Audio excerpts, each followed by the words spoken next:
Hello everyone. So in this video we will look at some 40 MCQs related to the topic accounting concepts and convection.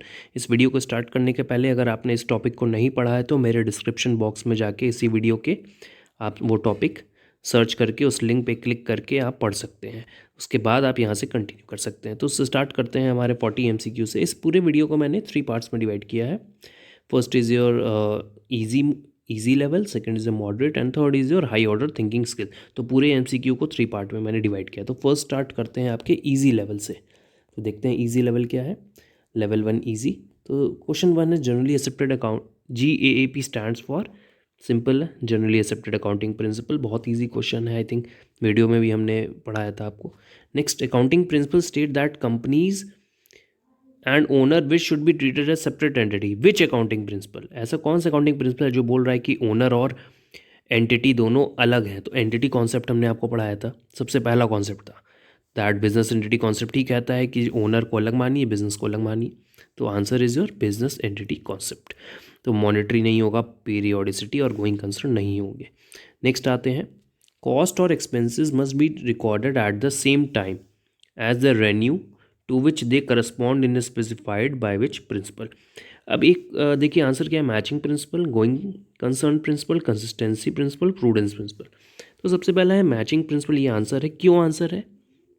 Matching में हमने आपको बताया था कि matching concept says that जितने भी expenses हो रहे हैं रेन्यू को अर्न करने के लिए, तो एक पीरियड में जितने भी हुए उसको आमने सामने दिखाइए। देखिए यहाँ क्वेश्चन भी ये कह रहा है कॉस्ट और expenses must be recorded at the same time. Same time आ गया यहाँ पर रेन्यू को अर्न करने के लिए। तो answer is your matching principle. Next question क्या दिया है, which concept stage that for every debit there is a credit. तो आंसर क्या है, money measurement, accounting period concept, separate entity, dual aspect. तो आंसर चेक करते हैं क्या है, मनी मेजरमेंट तो नहीं है, ये तो बोलता है कि मनी के टर्म्स में मेजर करना। तो यहाँ क्वेश्चन तो कुछ है नहीं ऐसा। पीरियड कॉन्सेप्ट, ये पीरियड कॉन्सेप्ट भी नहीं बता रहा है कि पीरियड वाइज डिवाइड कर दीजिए अपने फाइनेंशियल स्टेटमेंट, फाइनेंशियल ईयर को। नेक्स्ट, सेपरेट एंटिटी, वो तो होगा नहीं किसी भी हालत में, यहाँ तो कोई ओनर और बिजनेस की बात ही नहीं हो रही है। Last is dual aspect. Dual aspect में हमने आपको बताया था दो साइड होते हैं हर ट्रांजेक्शन के, one is your debit and second is your credit. So answer is your dual aspect concept. Next question, for measuring income the most acceptable method is. Income को मेजर करने के लिए तो सबसे अच्छा मेथड कौन सा होना चाहिए? To apply normal rate of return on capital invested. ये कहाँ गया, हमने तो आपको ऐसा कभी कुछ बताया ही नहीं कॉन्सेप्ट्स में, तो ये तो होना ही नहीं है। To apply the average return in industry on capital, ये एवरेज बेसिस पे बात कर रहा है। हमको इनकम एक एक्चुअल इनकम निकालनी है ना, हमें एवरेज बेसिस तो बात करनी नहीं है बिजनेस में। To match the cost with revenue, क्या लिखा है यहाँ पर, to match the cost with revenue. Income को मेजर करने के लिए सबसे अच्छा मेथड यही तो है, आपने जितने खर्चे किए उसको किससे मैच कराइए, रेन्यू से, जितना आपने अर्न किया। तभी तो बेस्ट इनकम बेस्ट जो एक्चुअल जो प्रॉफिट है और ट्रू प्रॉफिट जो आएगा वो इसी से आएगा। तो best method is C, to match the cost with revenue. Next, accounting equation हमने आपको पढ़ाई थी जिसमें बताया था asset equal to capital plus liability. तो देखिए यहाँ पे वो इक्वेशन कहीं मैच हो रही है। फर्स्ट में देखिए asset equal to equity plus receivables, receivables तो हमने कभी आपको बताया ही नहीं। तो देखिए थर्ड और फोर्थ में हमें दिख रहा है एसेट और लायबिलिटी के बारे में बात हो रही है। इक्विटी, इक्विटी लिखा है, इक्विटी मतलब कैपिटल होता है, ध्यान रखिएगा। एसेट इक्वल टू, थर्ड वाले में देखिए एसेट इक्वल टू इक्विटी और लायबिलिटी को उधर ले जाएंगे तो पॉजिटिव हो जाएगा, equity plus capital. C match कर गया हमारा अकाउंटिंग इक्वेशन, तो this is your correct answer, C. Next, as per revenue recognition principle sales revenue should be recognise at the time when. अच्छा, रेन्यू रिकॉग्निशन कॉन्सेप्ट क्या होता है ये हम पढ़ लेते हैं पहले। रेन्यू रिकॉग्निशन का ये मतलब था कि रेन्यू को तब रिकॉग्नाइज मान लीजिए जब आपने उसको उसका जो लीगल राइट है वो आपने ट्रांसफ़र कर दिया। लीगल राइट मीन्स सपोज आपने सेल की, अब ओनर कौन है उस गुड्स का, जिसने परचेज़ किया, तो लीगल राइट ट्रांसफ़र हो गया। आप उसको भले ही उसने क्रेडिट पे किया हो, तो रेन्यू रिकॉग्नाइज कब मानेंगे, जैसे ही ओनरशिप ट्रांसफ़र हो गई।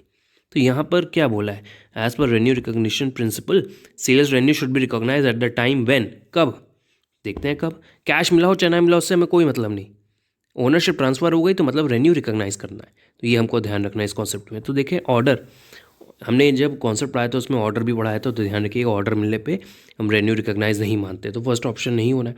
Ownership of goods gets transferred, देखिए हमने ओनरशिप के बारे में बात की थी, ओनरशिप जैसे ही ट्रांसफ़र होती है वो क्या हो जाता है, रेन्यू रिकॉग्नाइज मान लिया। कैश इज रिसीव, कैश होना ही नहीं है, हमने बताया था कैश से कोई मतलब नहीं होता है, ऑल ऑफ द अबव होना ही नहीं है, तो answer is B. Next, due to which concept accounting does not record non financial transaction. हम एक कॉन्सेप्ट के बारे में हमने पढ़ा था विच इज़ जो मनी मेजर। मोड कहता था सिर्फ मनी के टर्म्स में जो हम मेजर कर सकते हैं वही रिकॉर्ड करना है, तो ये उसी के बारे में बात कर रहा है। तो कौन सा कॉन्सेप्ट है जो नॉन फाइनेंशियल ट्रांजेक्शन को नहीं रिकॉर्ड करना है, मतलब मनी के टर्म्स में जो मेजर नहीं कर सकते वो नहीं रिकॉर्ड कर रहा है, कौन सा ट्रांजेक्शन है ऐसा? मनी मेजरमेंट, ऑब्वियस है, answer B is your correct, money measurement concept. Next, the owner of the business is treated as a creditor of the business according to which concept. देखिए हमने बार बार आपको बताया ओनर अलग होता है, बिजनेस अलग मानते हैं हम अकाउंटिंग करते समय। तो हम इक्विटी को कहाँ, कैपिटल को कहाँ दिखाते हैं? हम लायबिलिटी के अंदर दिखाते हैं, बैलेंस शीट में। अगर बैलेंस शीट नहीं पढ़ी है तो हम आगे बढ़ाएंगे, तो ध्यान रखिएगा लायबिलिटी क्या होती है वो हमने बेसिक टर्म में बताया था, जो चीज़ें हमें पे करनी है। तो बिजनेस को अलग माना, बिजनेसमैन को अलग माना, तो बिजनेस के ऊपर पैसा किसने लगाया? बिजनेसमैन ने लगाया, तो बिजनेस के ऊपर लायबिलिटी आ गई ना, लायबिलिटी पे करनी है बिजनेस को। तो कौन सा कॉन्सेप्ट इसने ऐसे डिस्टिंग्विश किसने किया कि बिजनेस अलग बिजनेसमैन अलग है? बिजनेस एंटिटी कॉन्सेप्ट में। तो so answer is your entity concept. Next, as per the accrual concept of accounting any financial or business transaction should be recorded when profit is computed, when balance sheet is prepared, when cash is received, when transaction occurs। देखिए accrual concept क्या कह रहा है? Cash receive हुआ हो चाहे ना हुआ हो, आपको रिकॉर्ड करना है। तो जब ट्रांजेक्शन हो जाए रिकॉर्ड कर लीजिए, कैश से मतलब ही नहीं है आपको। तो आंसर इज डी। अब मॉडरेट लेवल के क्वेश्चंस आएंगे तो ध्यान से देखिएगा। क्वेश्चन 1 देखिए क्या दिया हुआ है। Generally the duration of accounting period is of. हमने अकाउंटिंग पीरियड कॉन्सेप्ट आपको पढ़ाया था, जिसमें बोला था कि अपने अकाउंटिंग पूरे बिजनेस के फाइनेंशियल पूरे बिजनेस की लाइफ को स्मॉल स्मॉल पार्ट्स में आप डिवाइड कर लीजिए। ये कौन सा कॉन्सेप्ट कह रहा था? अकाउंटिंग पीरियड कॉन्सेप्ट, जिसमें 12 मंथ्स बेस्ट बोला गया था। तो कौन सा बेस्ट होगा यहाँ पर? 12 months. Next, the sum of liabilities plus capital is. Accounting equation का क्या फॉर्मूला था? Asset equal to liabilities plus capital. तो लायबिलिटीज और कैपिटल का सम क्या है? Asset. Answer is D, asset. Next देखिए यहाँ पे दिया है अकाउंटिंग स्टैंडर्ड बोर्ड के बारे में। हमने अकाउंटिंग स्टैंडर्ड का भी वीडियो बनाया है, बहुत अच्छा बना था वो वीडियो, सभी अच्छे बना रहे हैं, लेकिन उसमें हमने प्रेजेंटेशन बहुत अच्छा किया था। तो देखिए इसमें क्या दिया है, इन the accounting standard board, sorry in India the accounting standard board was setup in the year. किस ईयर में अकाउंटिंग स्टैंडर्ड बोर्ड बनाया गया? तो वहाँ पे हमने आपको बताया था 1977 में बनाया गया था। Answer is 1977। नेक्स्ट क्वेश्चन देखिए क्या दिया है। The basic accounting postulates are denoted by. Basic accounting assumptions जो होते हैं उनको बहुत सारे नाम से जानते हैं, accounting assumption, accounting concepts, accounting postulates. तो देखिए कॉन्सेप्ट्स लिखा हुआ है, तो answer is your concepts. Next question, when was Indian accounting standard board formed. अब यहाँ पे एग्जैक्ट डेट पूछ ली तो आपको ये याद रखना है। 1977 तो हमने बहुत बार बताया, लेकिन एग्जैक्ट डेट क्या है? 21 अप्रैल 1977। तो ध्यान रखिएगा 21 अप्रैल 1977। कैसे याद रख सकते हैं? अकाउंटिंग ईयर हमारा कब स्टार्ट होता है? 1 अप्रैल से 31 मार्च ऑफ नेक्स्ट ईयर। तो 1 अप्रैल से आप याद रखिए, 1 अप्रैल 21 मान लीजिए अब, simple. Next, the rules and conventions of accounting are commonly referred to as principle. Who said it?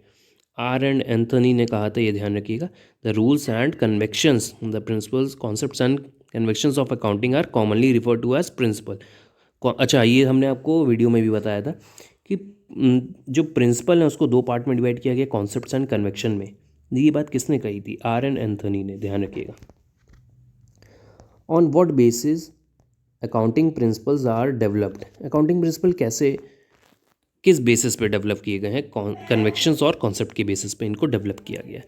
Next देखिए क्या दिया है। Prepaid expenses are shown as an asset due to. Prepaid expenses को हम asset की तरह क्यों treat करते हैं? उसी समय एक्सपेंस में दिखाकर ख़त्म क्यों नहीं करते हैं? क्योंकि हमें पता है बिजनेस लॉन्ग टाइम तक चलेगा मेरा।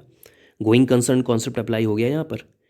प्रीपेड एक्सपेंस क्या है? एडवांस में जो मैंने खर्चा पे कर दिया है, मतलब हम ये सोच रहे हैं कि बिजनेस आगे भी चलेगा, इसलिए तो एडवांस में पे किया है। तो ये कौन सा कॉन्सेप्ट फॉलो कर रहा है? Going concern concept, which says that business is going to continue for a infinite period of time. हम उसी बेसिस पे अकाउंटिंग करते हैं कि अपना बिजनेस फ्यूचर में चलता रहेगा। According to which assumption assets are shown in the accounting record at cost less depreciation. Going concern, हम जब भी अपनी बैलेंस शीट में कोई एसेट को दिखाते हैं, सपोज मशीन मैंने परचेज़ की, उसको एक्सपेंस में नहीं दिखाते हैं, हम उसको एसेट में दिखाते हैं, और उसमें क्या माइनस करते रहते हैं? Depreciation. Depreciation is the decrease in the value of asset. Furniture खरीदा, उसकी वैल्यू डाउन होती है, तो उसके लिए हम क्या चार्ज करते हैं? डेप्रिसिएशन। तो ये डेप्रिसिएशन क्यों चार्ज करते हैं? Because of going concern. हमें पता है जो फर्नीचर मैंने खरीदा वो सालों तक चलेगा, बिजनेस भी सालों तक चल रहा है, तो उसमें हम क्या माइनस करते रहते हैं? बस डेप्रिसिएशन। तो किसकी वजह से? Going concern.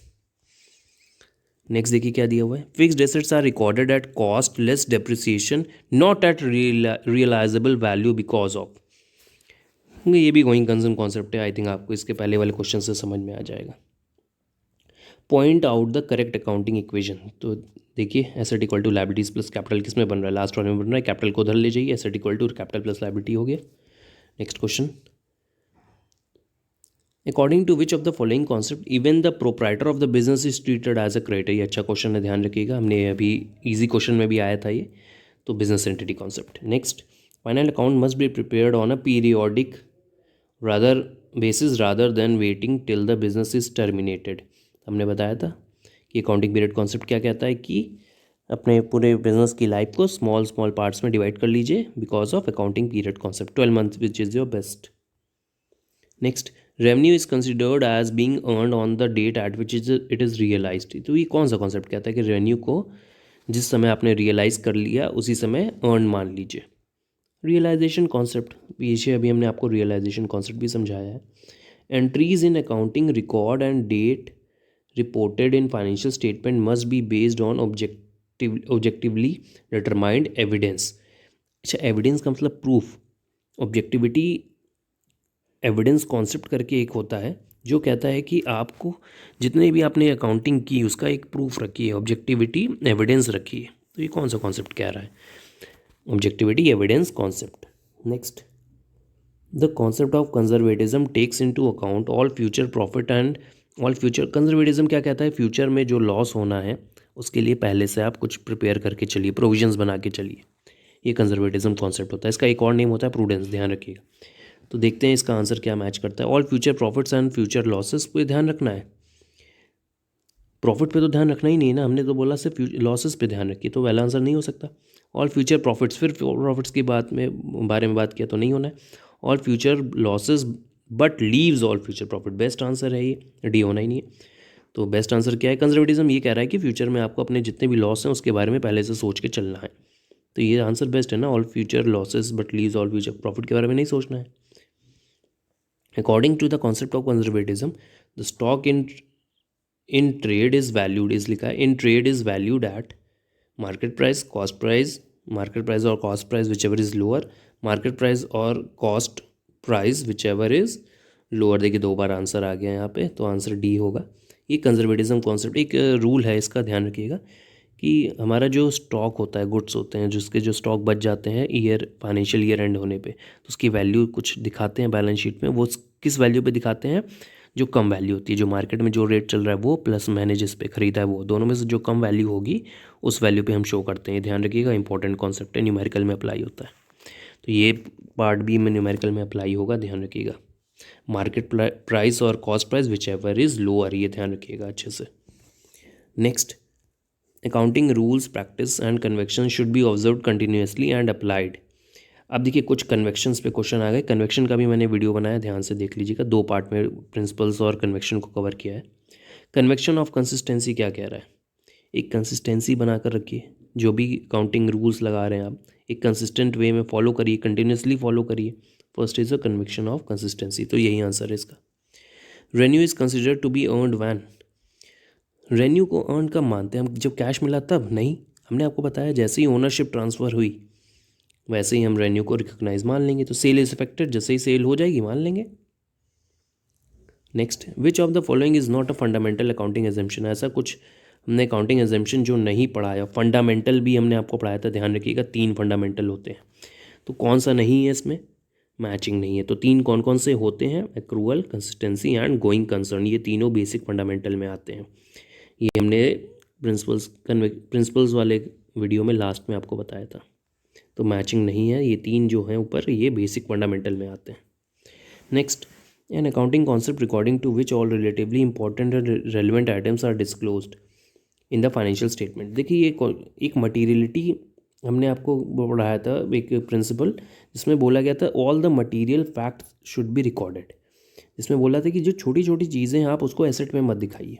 सपोज स्टेशनरी खरीदी 20 रुपए की, और मेरे पास एसेट में दिख रहा है 50 लाख की बिल्डिंग मशीनरी ऐसा रखा है, तो आप वहाँ पे बीच में स्टेशनरी को एसेट की तरह रखेंगे तो नहीं अच्छा लगेगा।